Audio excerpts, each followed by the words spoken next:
Hello good morning guys. तो आज આપણે જોશું ડીસી જનરેટરનું કન્સ્ટ્રક્શન। ડીસી મોટર અને ડીસી જનરેટરનું કન્સ્ટ્રક્શન સેમ જ હોય, એક જ વાર જોવાનું છે। મેં લખ્યું છે ડીસી જનરેટર તો ડીસી મોટરની રચના બરાબર સેમ જ હોય છે, કોઈ ડાઉટ નથી હોતો। ચાલો એનું કન્સ્ટ્રક્શન જોઈએ। તો ફર્સ્ટ ઓફ ઓલ તમને જો અહીંયા છે ચાર છે પોલ છે, એનએસ પોલ, અહીંયા એનએસ પોલ, ચાર પોલ આપણે દીધા છે બરાબર।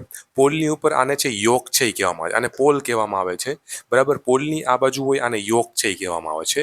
યોકનું કામ શું હોય છે એ હું તમને કહું। આ યોક મેં લખ્યું હાવ આઉટર જે બોડી હોય છે, જો હાવ આઉટર જે બોડી હોય છે એને યોક છે કહેવામાં આવે છે। યોકનું કામ શું હોય છે? યોકનું કામ, યોક કેનું બનેલું હોય છે? કાસ્ટ આયર્નનું બનેલું હોય છે। યોકને સ્ટીલ અથવા તો કાસ્ટ આયર્નનું આ યોક બનેલું હોય છે બહારનું બરાબર। કામ એનું ચુંબકીય રેખાઓને ચુંબકીય રેખાઓને પાથ આપવાનું કામ કરે છે। કોણ? યોક છે ચુંબકીય ક્ષેત્રને પાથ આપવાનું કામ કરે છે। કઈ રીતના? જુઓ, અહીંથી છે N2S છે એ ચુંબકીય બળ રેખાઓ જતી હોય છે આમ N2S, આવી રીતના N2S ચુંબકીય બળ રેખા અહીંથી આમ રિટર્ન પાથ આપવાનું કામ કરે છે। આવી રીતના N2S ચુંબકીય બળ રેખા રિટર્ન પાથ, અહીંથી આમ N2A બરાબર, અહીંથી આમ છે ચુંબકીય બળ રેખાઓ નું કામ કરે છે। ઓકે સોરી, આ બે N પોલ છે, અહીંયા બે S પોલ હશે। તો N2S છે આવી રીતના ચુંબકીય બળ રેખાઓ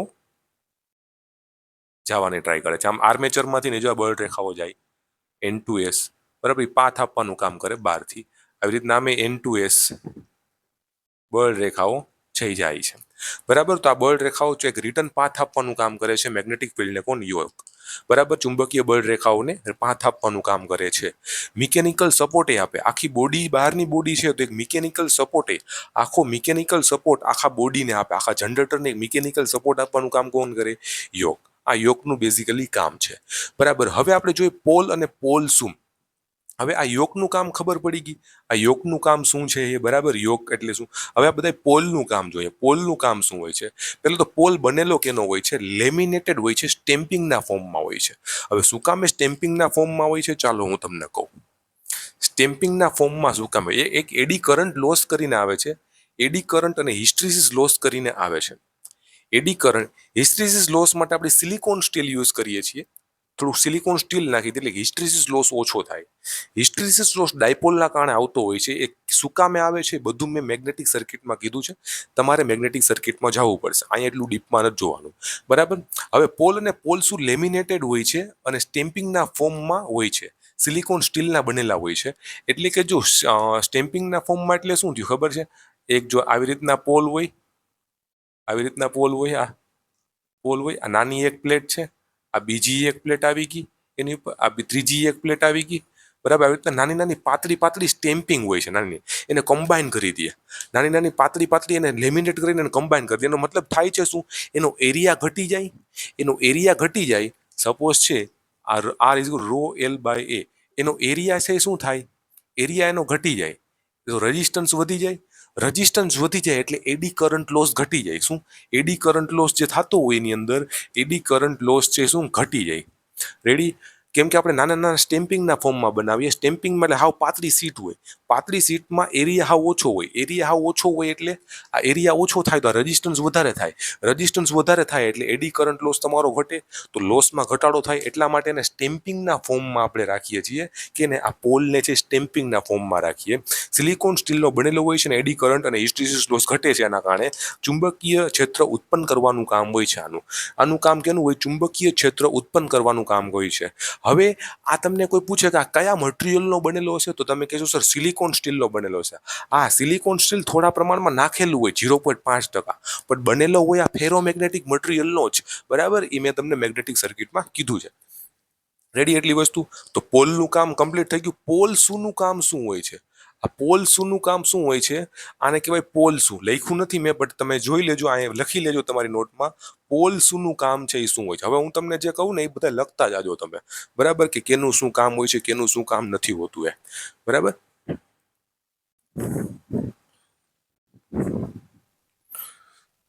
રેડી? પોલ શુંનું કામ શું હોય છે? પોલ શુંનું કામ શું હોય છે? જ્યાં પોલ, આને છે ને પોલ શું કહેવાય? જો આ જે આ તમે જોવો ને આને પોલ શું કહેવાય? આને આ પોલ શુંનું કામ હોય છે કે આ ફ્લક્સને છે ને સરખી રીતે ડિસ્ટ્રીબ્યુટ કરવું. આ ફ્લક્સ આમ આડાહવરું ડિસ્ટ્રીબ્યુટ થઈ જાય એના કરતાં ફ્લક્સને સરખી રીતે ડિસ્ટ્રીબ્યુટ કરવા માટે પોલ શુંનું કામ શું હોય છે? ફ્લક્સને સરખી રીતે વહેંચણી કરવી. ફ્લક્સની સરખી રીતે વહેંચણી કરવાનું કામ કોનું હોય છે? પોલ શુંનું કામ હોય છે. એ લખી લેજો તમે. બરાબર, કમ્પ્લીટ એટલી વસ્તુ. તો પોલ શુંનું કામ થઈ ગયું, પોલનું યોકનું કામ થઈ ગયું. બરાબર, હવે આપણે જોઈએ બ્રશ, આર્મેચર.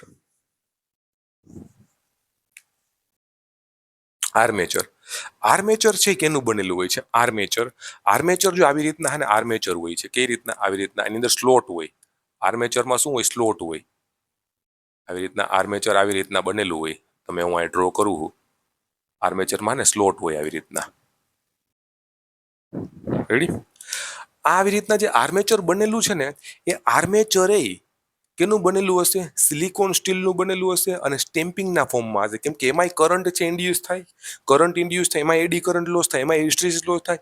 આ પણ સ્ટેમ્પિંગનું અને સિલિકોન સ્ટીલનું બનેલું હશે. આર્મેચર કેનું બનેલું હશે? તો કે ભાઈ સ્ટેમ્પિંગના ફોર્મમાં હશે. સ્ટેમ્પિંગના ફોર્મમાં. અને એ પણ છે એ કેનું?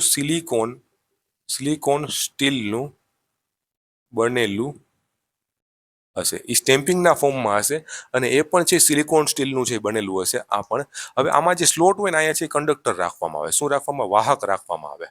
અહીંયા બધા છે વાહક રાખવામાં આવે. વાઇન્ડિંગ, આર્મેચર વાઇન્ડિંગ જેને કહેવામાં આવે છે આર્મેચર વાઇન્ડિંગ. એને આર્મેચર વાઇન્ડિંગ છે એ કહેવામાં આવે છે. અને આર્મેચર વાઇન્ડિંગમાંથી કરંટ કલેક્ટ કરવા માટે કોણ હોય છે? બ્રશિસ હોય છે જે કાર્બનના બનેલા હોય છે. આર્મેચર વાઇન્ડિંગમાંથી જે કરંટ તમારે કલેક્ટ કરવું હોય એ કોણ કરાવે? બ્રશિસ છે એ કરાવે છે. તો આર્મેચર વાઇન્ડિંગ જે હોય છે. બરાબર, આર્મેચર વાઇન્ડિંગ કેની બનેલી હોય? તમે કહેશો સર કોપરની છે બનેલી હશે. કોપરની બનેલી હોય છે. અને આર્મેચર વાઇન્ડિંગ કોપરની બનેલી હોય છે. એના તાર જાડા હોય છે કે પાતળા હોય છે એવું પૂછે કે ભાઈ ડીસી જનરેટરમાં છે આર્મેચર વાઇન્ડિંગ છે એ કોપરની બનેલી હોય છે. એના તાર જાડા રાખવામાં આવે છે કે પાતળા રાખવામાં આવે છે? મને તમે ઈ કયો, કોણ કહેશે? તો ડીસી જનરેટરમાં આર્મેચર વાઇન્ડિંગ, યાદ રાખો, ડીસી જનરેટરમાં આર્મેચર વાઇન્ડિંગના જે તાર હોય છે એ જાડા રાખવામાં આવે છે. કેમ કે આપણે મિનિમમ લોસ કરાવવાનો છે, લોસ ઓછો કરાવવાનો છે આમાં સ્ટાર્ટિંગમાં. તો આ કોપરની બનેલી હોય છે. તો આના છે તાર કેવા રાખવા પૂછાય છે? તાર છે એ જાડા રાખવામાં આવે છે. શું કામે? કેમ કે એરિયા વધારવો છે, રેઝિસ્ટન્સ ઘટાડવો છે આનો. કેમ કે આપણી પાસે R is equal to rho L by A હતું ને, તો આનો એરિયા છે એ ઘટશે, આનો એરિયા છે વધશે તો રેઝિસ્ટન્સ ઘટશે ને, રેઝિસ્ટન્સ ઘટશે તો આપણો લોસ ઘટશે, તો આપણો લોસ છે એ ઘટશે. રેડી? તો આ તાર જાડા રાખવામાં આવે છે. મોટરમાં આના કરતાં ઊંધું હોય છે. મોટરમાં તાર પાતળા રાખવામાં આવે છે. હું તમને કહીશ શું કામે મોટર ભણશું ત્યારે. કેમ કે મોટરમાં સ્ટાર્ટિંગમાં વધારે કરંટ લે, તો એ વધારે કરંટ રોકવા માટે હે ને એનો લોસ કરાવવો પડે. એટલા માટે આપણે પાતળા તાર રાખીએ મોટરમાં. જનરેટરમાં જાડા રાખવા પડે, જનરેટરમાં લોસ ના કરાવવો પડે આપણે એટલે. રેડી? એટલી વસ્તુ આપણી કમ્પ્લીટ થઈ ગઈ. બરાબર, અહીંયા સુધી. હવે આર્મેચરનું કામ કમ્પ્લીટ થઈ ગયું. તો હવે આપણે જોઈએ કાર્બન બ્રશનું કામ શું છે? આર્મેચરમાંથી કરંટ કલેક્ટ કરવાનું કામ. આર્મેચરમાંથી કરંટ કલેક્ટ કરવાનું કામ છે કેનું હોય છે? આનું હોય છે બ્રશિસનું. ચાલો બ્રશિસ હવે હું તમને કહી દઉં બ્રશિસ કઈ રીતના હોય છે. બરાબર, અહીંયા ફિલ્ડ વાઇન્ડિંગ આવે, એ ફિલ્ડ વાઇન્ડિંગ એ કોપરની જ બનેલી હોય. જો હવે કાર્બન બ્રશ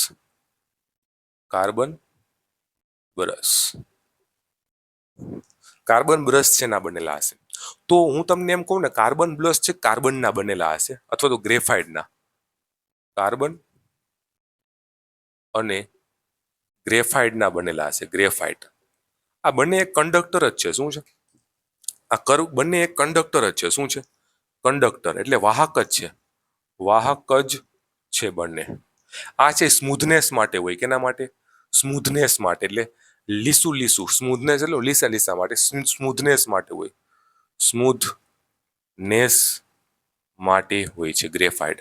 કાર્બન છે એક એવો કંડક્ટર છે, યાદ રાખો, કાર્બન એક એવો કંડક્ટર છે જેનું નેગેટિવ ટેમ્પરેચર કોફિશિયન્ટ, કંડક્ટરના બધા પોઝિટિવ ટેમ્પરેચર હોય છે, બટ કાર્બન એક જ એવો કંડક્ટર છે જેનો ટેમ્પરેચર કોફિશિયન્ટ જે આલ્ફા હોય છે એ છે નેગેટિવ હોય છે. કેવું હોય છે? નેગેટિવ ટેમ્પરેચર કોએફિશિયન્ટ છે એ હોય છે નેગેટિવ ટેમ્પરેચર કોએફિશિયન્ટ છે હોય છે નેગેટિવ ટેમ્પરેચર કોએફિશિયન્ટનો મતલબ શું થાય કે જેમનું ટેમ્પરેચર વધે જેમ ટેમ્પરેચર વધે જેમ ટેમ્પરેચર વધે ને જેમ ટેમ્પરેચર વધે એમ રેઝિસ્ટન્સ ઘટશે બરાબર કાર્બનમાં શું થાય જેમ ટેમ્પરેચર વધે ને એમ એનો રેઝિસ્ટન્સ ઘટે કાર્બનમાં જેમ ટેમ્પરેચર વધે એમ એનો રેઝિસ્ટન્સ વધે સોરી જેમ ટેમ્પરેચર વધે એમ રેઝિસ્ટન્સ ઘટશે કાર્બન બ્રશ છે એક જ એવું કંડક્ટર છે જે નેગેટિવ ટેમ્પરેચર કોએફિશિયન્ટ હોય છે કાર્બનમાં જેમ ટેમ્પરેચર વધશે એમ એનો રેઝિસ્ટન્સ છે ઘટશે ટેમ્પરેચર કઈ રીતના ઘટશે જેમ મોટર આ જનરેટર ફરશે એમાં ઘર્ષણ થશે ઘર્ષણ થાય એટલે આ ગરમ થાય કાર્બન બ્રશ ગરમ થાય એમ એનો રેઝિસ્ટન્સ ઘટશે એમ વોલ્ટેજ ડ્રોપ ઓછા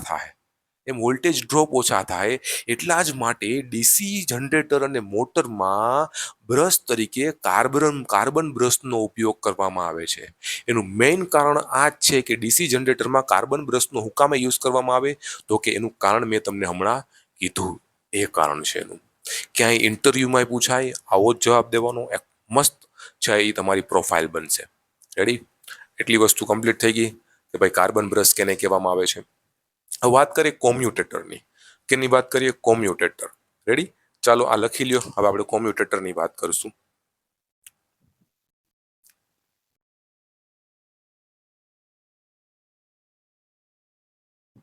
કોમ્યુટેટર લખાઈ ગયું હશે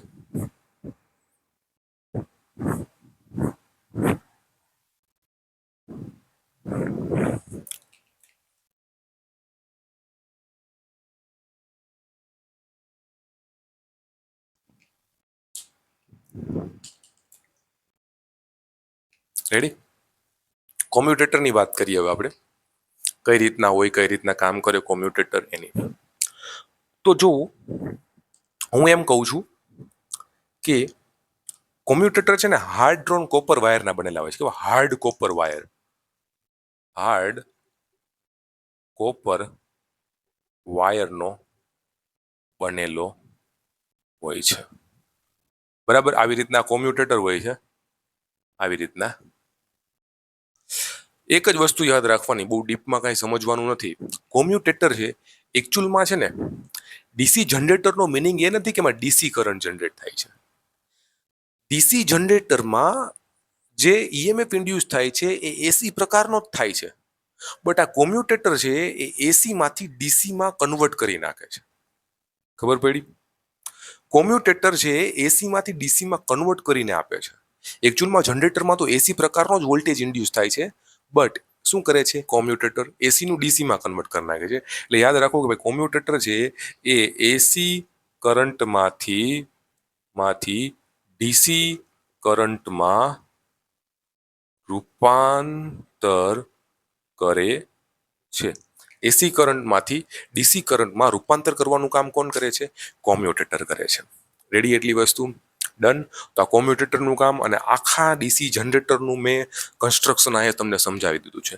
ડીસી મોટરનું સેમ કન્સ્ટ્રક્શન છે અને ડીસી જનરેટરનું સેમ કન્સ્ટ્રક્શન છે 2 થી 3 માર્કના ક્વેશ્ચન અહીંથી આ લેક્ચરનો વિડીયો છે 15 થી 20 મિનિટમાં તમને 2 થી 3 માર્ક તમારા પાકા થઈ જશે રેડી જોવો જરૂરી છે વિડીયો બરાબર અને કોન્ફિડન્ટ ડાઉન ના કરતા દોસ્ત હરેક માણસનો ટાઈમ આવે છે અત્યારે તમારો ટાઈમ નથી પણ આગળ જતા તમારો ટાઈમ આવશે એમ ના વિચારતા કે મને કાંઈ આવડતું નથી કેમ કે દુનિયામાં હરેક માણસને ડિફરન્ટ બનાવ્યા છે કંઈક અલગ સ્પેસિફિકેશન છે દરેક માણસમાં તો તમારામાં કંઈક સ્પેસિફિકેશન છે બીજાની સ્પેસિફિકેશન જોઈને તમારી સ્પેસિફિકેશન ડાઉન ના કરતા કેમ કે તમારી સ્પેસિફિકેશન એના કરતા અલગ છે અને તમે એક અલગ માણસ છો રેડી તો મોટિવેશન ક્યારે ડાઉન ના કરતા અને મોટિવેશન એવું હોવું જોઈએ એ ક્યારે ડાઉન ના જાય બરાબર અને આપણા મોટિવેશન એવું હોવું જોઈએ કે મોટિવેશનની જરૂર જ ના પડવી જોઈએ